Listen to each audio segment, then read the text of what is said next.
वर्धेत अर्धनग्न आंदोलन. शासनाच्या धोरणाविरोधात वर्धेत अर्धनग्न आंदोलन. वीज बिलाविरोधात वर्धेत अर्धनग्न आंदोलन.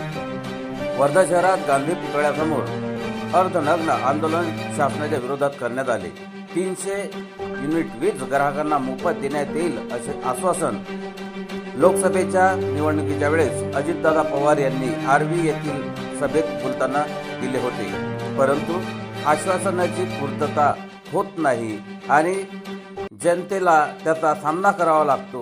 वीज बिल अतिरिक्त येत असल्यामुळे त्याचे भाव वाढीव असल्यामुळे हे अर्धनग्न आंदोलन वर्धेमध्ये करण्यात आले. परंतु ते आश्वासन अजूनही पोकळ आहे असे लक्षात आल्यावर जनतेने वर्धेमध्ये गांधी पुतळ्यासमोर अर्धनग्न आंदोलन केले. आज वर्ध्याला गांधी पुतळ्यासमोर काही आर्वीवरून आलेले जे आंदोलक आहेत ते अर्धनग्न आंदोलक आहे. त्यांची नेमकी भूमिका काय आणि कशासाठी ते आंदोलन करत आहेत त्याबद्दल जाणून घेऊया आपण त्यांची प्रतिक्रिया. मी आर्वीतून आलेलो आहे. माझे नाव प्रकाश किटू मुक्वानी. माझी काही संस्था आहे आर्वीतून. आमच्या येण्याचा उद्देश हेच आहे काय दिल्लीमध्ये आणि पंजाब सारख्या राज्यामध्ये जनतेला जवळपास 200 युनिट वीज माफ आहे. मग महाराष्ट्रामध्ये वीज जनतेला माफ का नाही?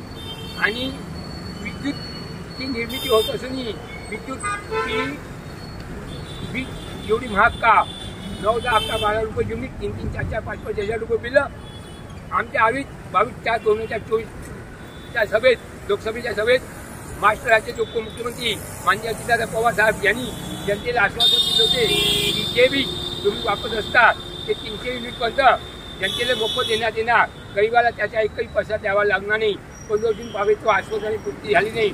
म्हणून आज मी घडणीची भूमिका घेऊन इथं लोकांचे त्या माहिती कशा इथं आलेलो आहे. तर माझं हेच म्हणणं आहे काय म्हटल्याप्रमाणे लवकरात लवकर वीज मोफत करावी. धन्यवाद. जय हिंद, जय भारत, जय गांधी जिल्हा. तर हे होते आंदोलक. Vilas moon, IB7 news Wardha.